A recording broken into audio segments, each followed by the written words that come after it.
Hi everyone, मैं हूँ कोशिका। आई होप आप सब अच्छे होंगे। तो अगर आप नीट की प्रिपरेशन कर रहे हैं, नीट का एग्ज़ाम मई में देने वाले हैं, तो आपके लिए एनटी के द्वारा एक इम्पॉर्टेंट इन्फॉर्मेशन आई है जिसमें कि बोनस जो आपके मार्क्स मिलते हैं आपको, उनके रूल्स में चेंजेस हुए हैं। ठीक है, तो आपको ये चेंज जो रूल्स हैं इनके बारे में पता होना चाहिए क्योंकि आप एग्ज़ाम देने वाले हैं।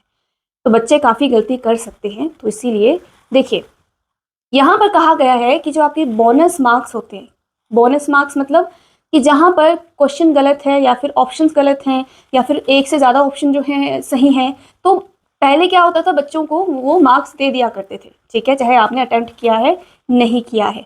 लेकिन अब यहाँ पर चेंजेस हुए हैं। अब यहाँ पर कुछ जो है रूल्स में चेंजेस हुए हैं। क्या चेंजेस है देखते हैं। हमें पता है कि नीट में section A and section B होता है। सेक्शन ए में आपको सभी क्वेश्चंस को अटेम्प्ट करना होता है। सेक्शन बी में आपके पास चॉइस होती है। 15 क्वेश्चन में से 10 क्वेश्चन आप अपनी चॉइस के क्या कर सकते हैं, अटेम्प्ट कर सकते हैं। ठीक है, तो यहाँ पर कहा गया है कि मार्क्स की बात करें तो पहली बात तो ये कि करेक्ट आंसर मिलने पर आपको 4 ही मार्क्स मिलेंगे। ठीक है, ओके।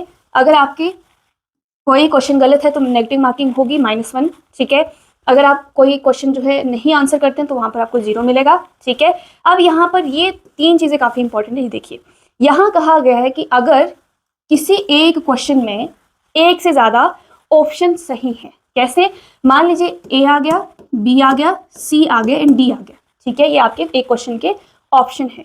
तो यहाँ पर नीट से गलती हुई या किसी से भी हुई, यहाँ पर क्या हुआ, ये आंसर, ये ऑप्शन भी सही है और ये ऑप्शन भी सही है। ठीक है, तो यहाँ पर आपको 4 मार्क्स मिलेंगे, लेकिन उन्हीं को मिलेंगे जिन्होंने या तो सी पर टिक किया है या फिर ए पर टिक किया है। मतलब एक दोनों ऑप्शन जो सही है उनमें से एक पर टिक किया है, तभी आपको +4 मिलेंगे। अगर आपने सही आंसर नहीं, मान लीजिए कि ये 2 आंसर सही हैं और आपने टिक बी को कर दिया है, तो यहाँ पर आपको मार्क्स नहीं मिलेंगे। चाहे ये गलती नीट की है, लेकिन आपको मार्क्स नहीं मिलेंगे। तो आपने ध्यान से देखना है। ठीक है, दूसरी चीज़ कि मान लीजिए अगर आपके हर एक ऑप्शन जो है सही है, ठीक है, एक क्वेश्चन में जितने भी ऑप्शन है वो सारे सही हैं, तो वहाँ पर आपको +4 मिलेगा ही मिलेगा। लेकिन उसमें भी एक कंडीशन ये है कि उसी को मिलेगा जिसने वो क्वेश्चन अटेम्प्ट किया है। ठीक है, उसको नहीं मिलेगा जिसने स्किप कर दिया है। ओके, तो ये आपकी सेकंड जो है इंफॉर्मेशन है। और इसमें ये भी कहा गया है कि मान लीजिए कि ऑप्शन ही सारे गलत हैं या फिर क्वेश्चन ही पूरी तरह से रॉन्ग है, गलत है, तो फिर नीट उसको ड्रॉप कर देगा। तो उस कंडीशन में चाहे आपने स्किप किया है या फिर अटेम्प्ट किया है, जितने भी कैंडिडेट जो है अपेयर होंगे उस एग्जाम में, उन्हें +4 मिल जाएगा। ठीक है, ये इंफॉर्मेशन आपको क्लियर होगी। ठीक है, अब हम चलते हैं सेक्शन बी में। सेक्शन बी में क्या है, सेक्शन बी में आपको ऑप्शन मिलता है, मतलब चॉइस मिलती है। तो यहाँ पर क्या है, पहली बात तो करेक्ट आंसर मिलने पे 4 ही मार्क्स मिलेंगे, इनकरेक्ट पर नेगेटिव मार्किंग -1 है। ठीक है, यहाँ पर भी वही कहा है कि अगर एक क्वेश्चन के 2 ऑप्शन सही हैं तो उन्हीं को मिलेंगे जिन्होंने 2 में से एक को टिक किया है। दूसरा भी यही है कि अगर चारों में से सारे क्वेश्चन जो हैं सही हैं तो यहाँ पर क्या होगा, सारे वही उन्हीं को मार्क्स मिलेंगे जिन्होंने चारों वो उस आंसर को या फिर उस क्वेश्चन को अटेम्प्ट किया है।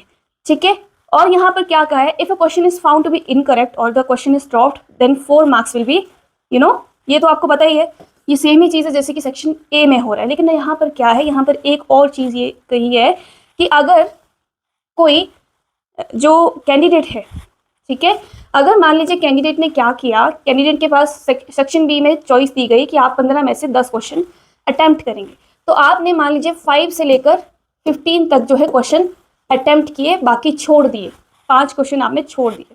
ठीक है, तो आपके 5 से लेकर 15 तक क्वेश्चन क्या होंगे, काउंट होंगे। या फिर आप ऐसे कह सकते हैं कि 1 से लेकर अगर आपने 10 तक जो है क्वेश्चन जो है अटेम्प्ट किए हैं तो वो क्या होंगे, काउंट होंगे। या फिर ऐसे भी हो सकता है कि आपने 1 से लेकर 9 तक जो है अटेम्प्ट किया, 10th जो है छोड़ दिया, 11th जो है आपने अटेम्प्ट किया, तो फिर वहाँ पर आपके 10 जो है क्वेश्चन काउंट किए जाएंगे। लेकिन अगर आपने 1 से लेकर मान लीजिए 11 तक जो है क्वेश्चन अटेम्प्ट किए, तो यहाँ पर आपने एक ज़्यादा जो है क्वेश्चन अटेम्प्ट कर लिया है ना, 10 से ज़्यादा हो गए। तो यहाँ पर चाहे आपका 11th जो है सही है और 10th वाला गलत है, तो नीट जो है 1 से लेकर 10th तक ही काउंट करेगा, 11th को काउंट नहीं करेगा।